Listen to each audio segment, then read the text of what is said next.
नमस्कार, NF news देख रहे हैं आप। मैं हूं आपके साथ अभिषेक पुंडीर।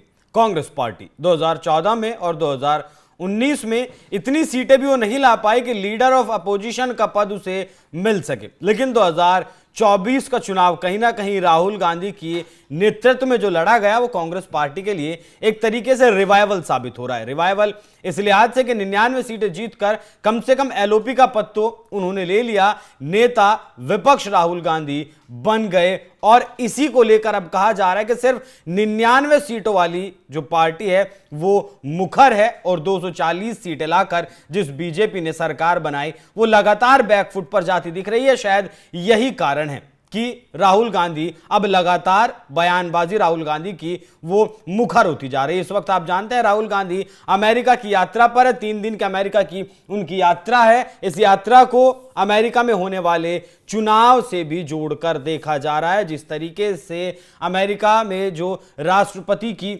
उम्मीदवार है बाइडेन के बाद, वो राहुल गांधी की भाषा का इस्तेमाल कर रही है। लेकिन फिलहाल चर्चा करेंगे राहुल गांधी के उस बयान की जिसमें राहुल गांधी ने कहा कि भारत में जो इस बार चुनाव हुए वो नियंत्रित थे, भारत में जो चुनाव हुए वो निष्पक्ष नहीं हुए। मतलब अगर भारत में ये चुनाव निष्पक्ष होते तो फिर पता नहीं क्या कुछ होता, क्या राहुल गांधी की पार्टी कांग्रेस सरकार बना लेती। दिखाइएगा एक बार राहुल गांधी ने अमेरिका में क्या कुछ कहा। इस बार के चुनाव निष्पक्ष नहीं थे बल्कि नियंत्रित किए गए थे, लेकिन गरीब इस बात को समझ गया कि अगर संविधान खत्म हो गया तो सारा खेल खत्म हो जाएगा। गरीब समझ गया असल लड़ाई तो संविधान बचाने वालों की और संविधान खत्म करने वालों की है। चुनाव अगर निष्पक्ष होते तो बीजेपी 240 तक नहीं पहुंच पाती। बीजेपी के पास बड़ा आर्थिक लाभ था और हमारे बैंक खाते सील कर दिए गए थे। नहीं, ये बात नहीं है। जिस तरीके से 52 सीटों वाली पार्टी को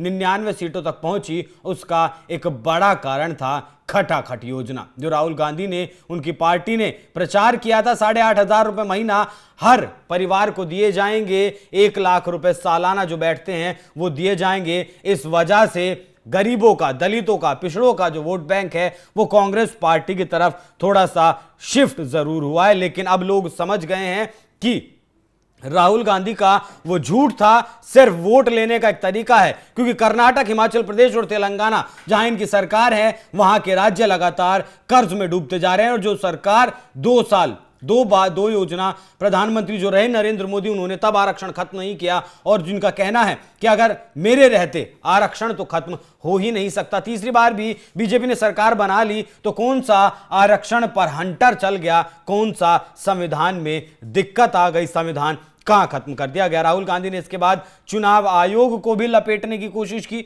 चुनाव आयोग पर क्या कुछ कहा वो भी सुनिए। चुनाव आयोग उतना कर रहा था जितनी बीजेपी चाहती थी। पूरा अभियान ऐसे ही तैयार हुआ था कि मोदी आराम से काम कर सकें। मैं इस चुनाव को स्वतंत्र चुनाव के रूप में नहीं देखता बल्कि इसे नियंत्रित चुनाव मानता हूं। यह बात राहुल गांधी की मुझे बिल्कुल सही लगी है कि चुनाव आयोग कहीं ना कहीं किसी ना किसी चीज के दबाव में तो जरूर था, क्योंकि जो खटाखट स्कीम राहुल गांधी ने लॉन्च की थी 8,500 रुपए महीना, 1 लाख रुपए सालाना, अगर वो उस स्कीम पर चुनाव आयोग ये कह देता कि ये स्कीम सीधे सीधे वोटर लुभाने के चक्कर में सीधा लालच दिया गया है, तो राहुल गांधी जी आपके जिन सुप्रीम कोर्ट में मामला चल रहा है, याचिकाएं दाखिल की गई हैं आपके 99 सांसदों के लिए, अगर ये प्रलोभन, ये लालच आप नहीं देते जनता को तो शायद 99 सीटों तक भी आप नहीं पहुंच पाते। और अगर वाकई में ये चुनाव निष्पक्ष होता तो 240 जिस पार्टी की सीट आई हैं वो पार्टी वाकई में इस बार भी पिछला जो उसका रिकॉर्ड था 303 सीटों का, वहां तक तो कम से कम पहुंच ही सकती थी। हालांकि राहुल गांधी ने 56 इंच वाले मोदी के बयान पर भी उन्हें अमेरिका में बैठकर घेरने की कोशिश की, 400 पार वाले बयान पर भी चुटकी लेने की कोशिश की और एक बार फिर राहुल गांधी ने दिखा दिया कि हिंदुस्तान का जो लोकतंत्र है वो कहीं ना कहीं खतरे में है। इसके बावजूद जबकि उन्हें 99 सीटें आई हैं, तो राहुल गांधी के हिसाब से ये प्रदर्शन, मेरे हिसाब से तो जिस हिसाब से राहुल गांधी ने काम किया वो प्रदर्शन बिल्कुल सही 99 सीटों तक का ही उन्होंने प्रदर्शन किया था, क्योंकि राहुल गांधी और प्रियंका गांधी या फिर पूरा गांधी परिवार उतनी भी रैलियां या फिर चुनाव प्रचार नहीं कर पाया चुनाव में जितना खुद प्रधानमंत्री नरेंद्र मोदी ने किया है और जिस संविधान को लहराकर वो मंचों से संविधान को खत्म करने की दुहाई देते हैं, वो दांव अब राहुल गांधी का बहुत ज्यादा दिन तक चलने वाला नहीं है। और हां, एक बात आखिर में मैं जाते हुए यह भी कह दूं कि अगर ये चुनाव वाकई में निष्पक्ष होता और चुनाव आयोग अगर आंख खोलकर काम करता तो राहुल गांधी की 99 सीटें भी नहीं आती। बाकी उस पूरी खबर पर क्या है आपकी राय, कमेंट कर हमें जरूर बताएं। नमस्कार।